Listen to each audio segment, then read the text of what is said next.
그렇다면 얘야, 그 가수원이 누구네 것인지는 내가 말해주지.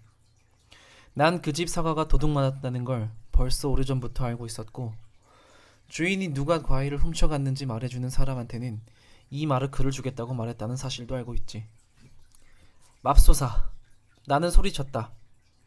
그래도 네가 그 사람한테 무슨 말을 하진 않겠지? 그의 명예심에 호소한다는 것이 소용없는 일임을 나는 느꼈다.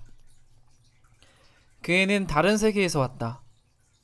배신 따위는 그에게는 범죄가 아니었다.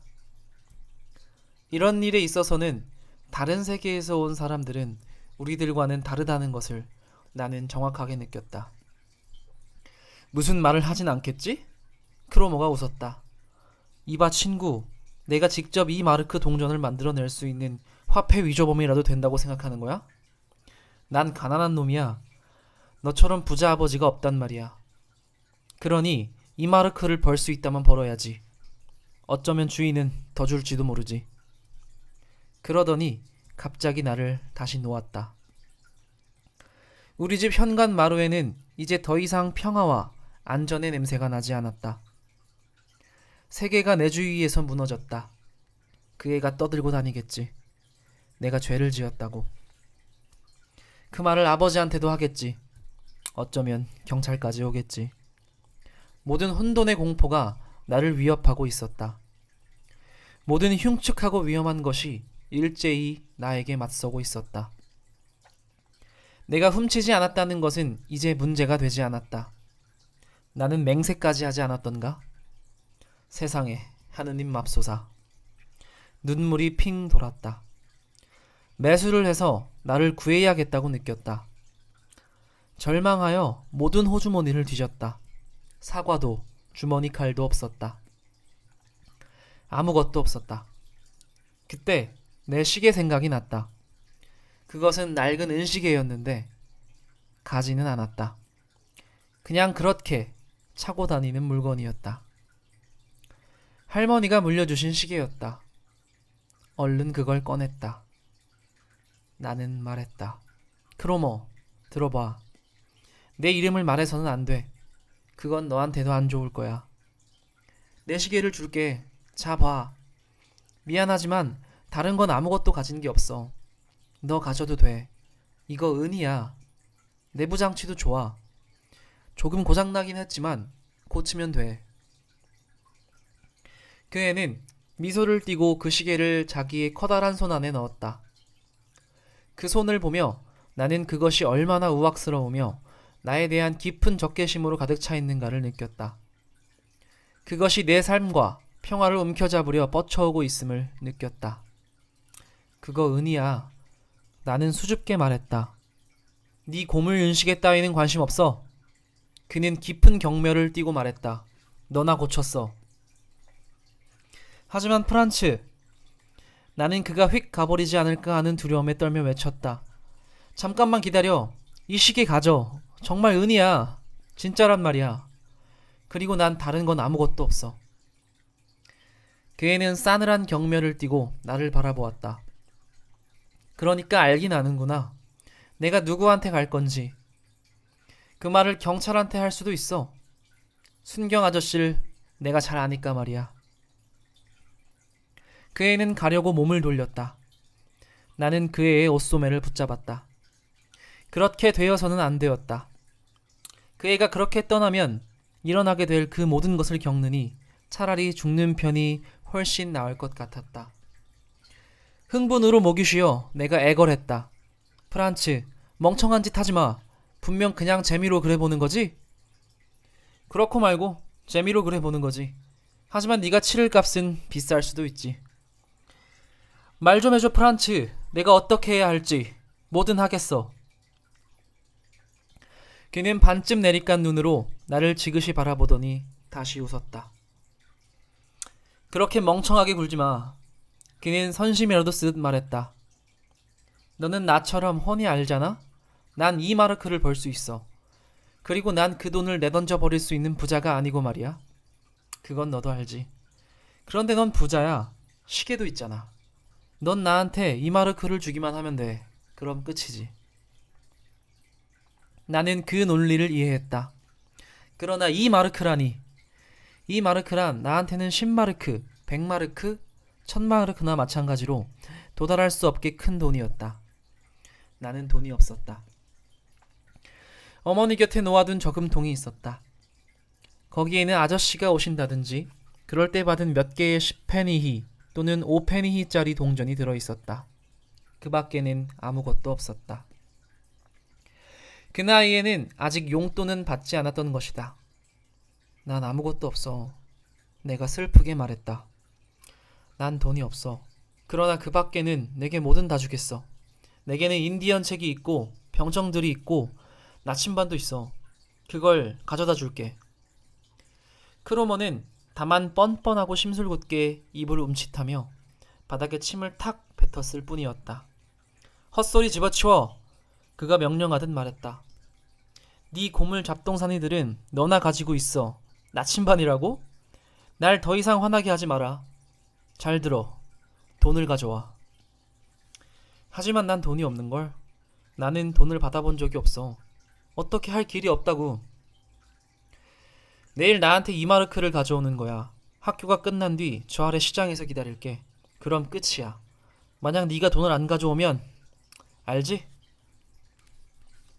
알겠어. 하지만 대체 어디서 돈을 가져오란 말이야. 하느님 맙소사. 난 돈이 없는데. 너네 집에는 돈이 충분히 있잖아. 가져오고 안 가져오고는 네 일이지. 그럼 내일 학교 끝나고다. 말해두지만 만약 안 가져오면. 그 애는 무서운 눈길로 내 눈을 쏘아보고 또다시 침을 뱉고는 그림자처럼 사라졌다. 나는 계단을 올라갈 수가 없었다. 나의 인생이 산산이 부서져 있었다. 달 하나 다시는 돌아오지 않거나 물에 빠져 죽을 생각을 했다. 그렇지만 그러면 어떨지는 똑똑하게 떠오르지 않았다. 어둠 속 계단 맨 아래 칸에 앉았다. 한껏 웅크리고 앉아 불행의 몸을 내맡겼다. 장작을 가지러 광주리를 들고 내려오던 리나가 내가 울고 있는 모습을 보았다.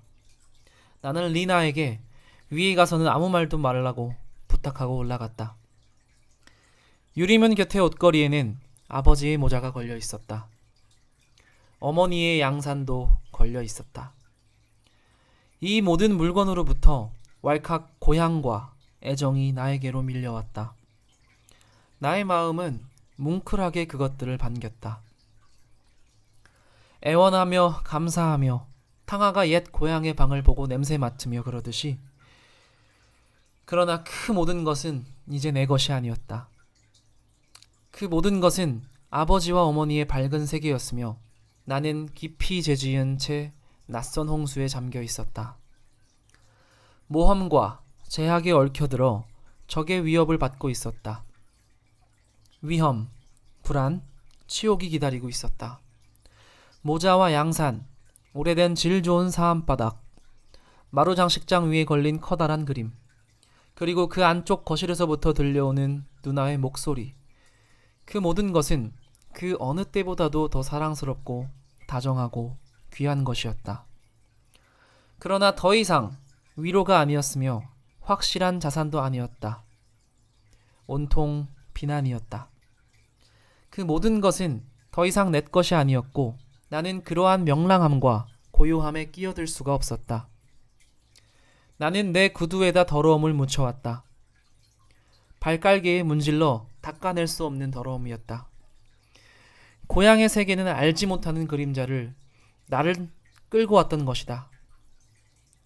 이제까지 얼마나 많은 비밀과 두려움을 가졌던가.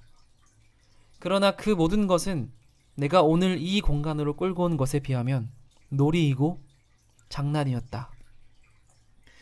운명이 뒤쫓아오고 있었다. 어머니가 알아서는 안 되는 손들이, 그 앞에서는 어머니도 나를 보호할 수 없는 손들이 나에게로 뻗쳐오고 있었다. 이제 내 범행이 절도였든 거짓말이었든 그것은 마찬가지였다. 나의 죄악은 이것이냐 저것이냐가 아니었다. 나의 죄악은 내가 악마에게 손을 내밀었다는 사실 자체였다. 왜 나는 함께 갔던가? 왜 나는 일찍이 아버지 말에 귀 기울인 것보다 더 크로모의 말에 귀를 기울였던가? 왜 나는 저 도둑질 이야기를 지어내고 영웅적 행위라도 되는 양 범행을 뽐냈을까? 이제 악마가 내 손을 잡았다.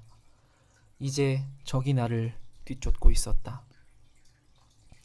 한순간 나는 더 이상 내일의 공포를 느낀 것이 아니라 무엇보다도 나의 길이 이제 점점 더 비탈로 암흑 속으로 빠져들어가고 있다는 무서운 확신을 느꼈다.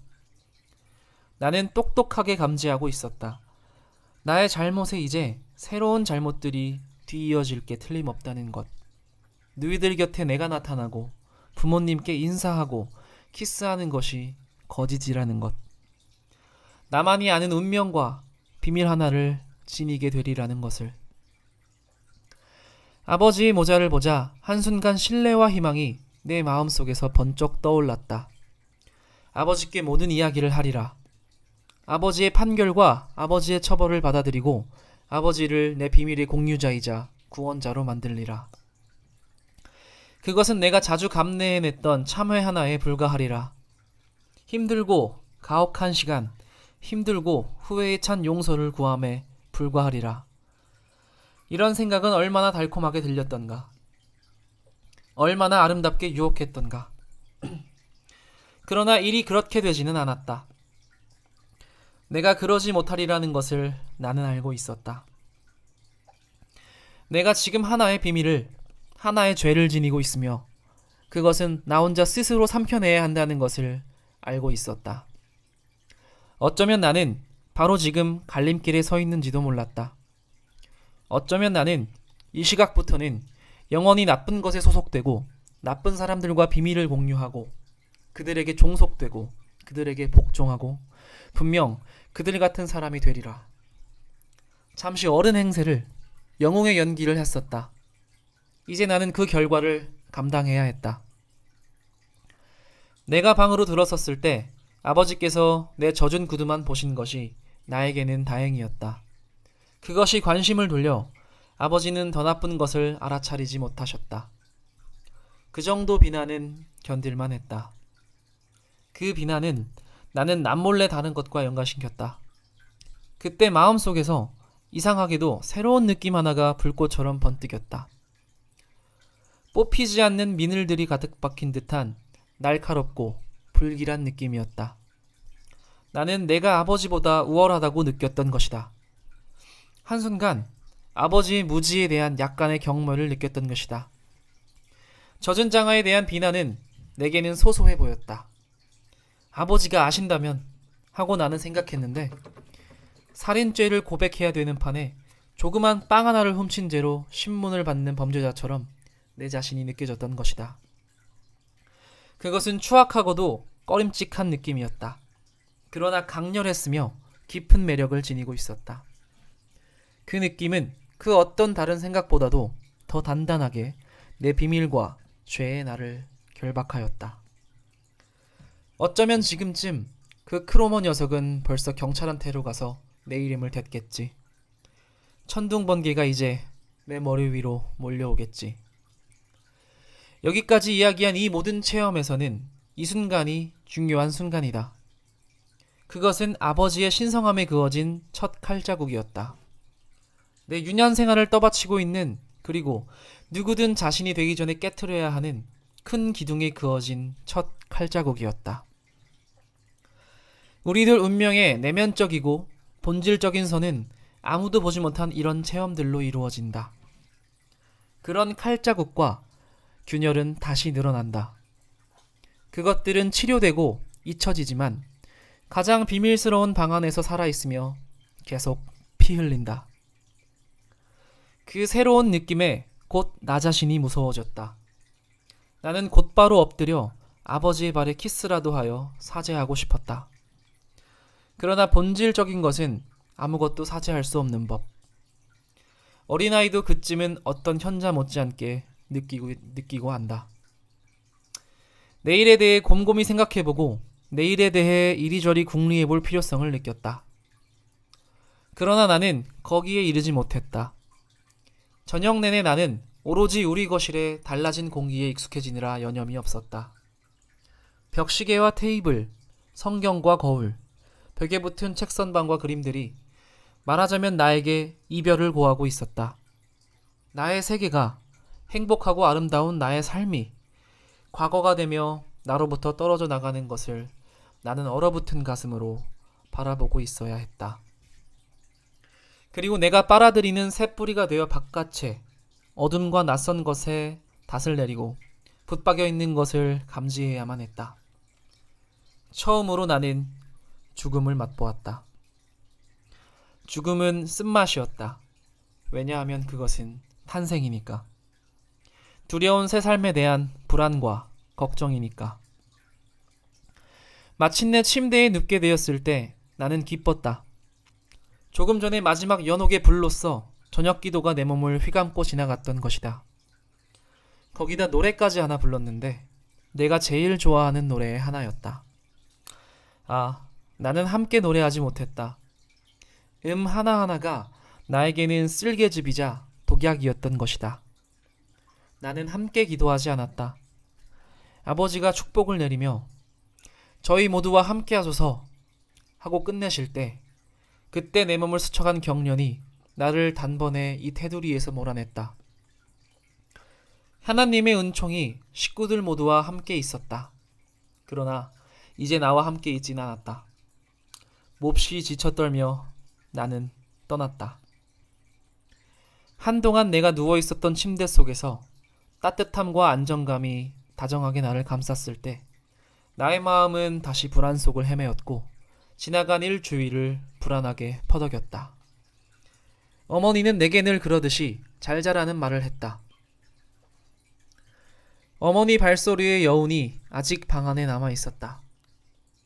어머니가 들고 계신 촛불빛이 아직 문틈에서 빛나고 있었다. 지금 어머니가 다시 한번 되돌아오시면 어머니는 느끼신 것이다. 나에게 입맞춤을 하시며 물으시겠지. 너그럽게 희망을 주시며 물으시겠지. 그러면 나는 울겠지. 그러면 내 목에 걸린 돌덩이가 녹겠지. 그러면 나는 어머니를 껴안고 어머니께 말하겠지. 그러면 만사는 해결인데, 그러면 구원인데, 문틈이 다시 어두워지고 나서도 또 한동안 나는 귀 기울이며 생각했다. 그런 일이 일어나리라, 꼭 일어나리라고. 그 다음 나는 당면 문제로 되돌아와 나의 적의 눈을 응시했다. 그의 모습이 또렷하게 보였다. 그는 실눈을 하고 있었고 입가에는 야비한 웃음이 감돌았다.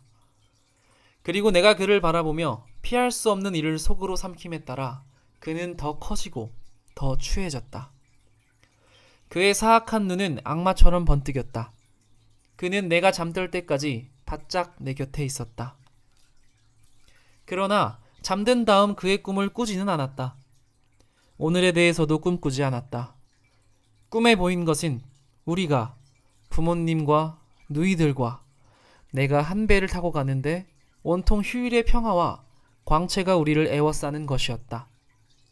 한밤중에 깨었는데 그때까지도 그 행복의 뒷맛이 느껴졌고 누이들의 흰 여름옷이 햇빛 속에서 빛나는 모습이 보이는 것이었다. 그리고는 모든 낙원으로부터 다시 현실 속으로 떨어져 들어갔고 다시 나는 사악한 눈을 가진 적과 마주 서 있었다. 아침에 어머니가 급히 오셔서 벌써 늦었다고 왜 아직도 잠자리에 누워있느냐고 소리쳤을 때 나는 안색이 좋지 않았다. 어머니가 어디 아프냐고 물으시자 토하고 말았다. 토하고 나니까 좀 나았다. 나는 몸이 약간 아플 때 아침 내내 카밀레 찻잔을 곁에 놓고 누워 옆방에서 어머니가 방을 치우는 소리, 리네가 바깥 복도에서 고기 팔러 온 사람과 주고받는 말을 듣는 것을 몹시 좋아했다. 학교에 가지 않는 오전은 무언가 마력적이고 동화적인 것이었다.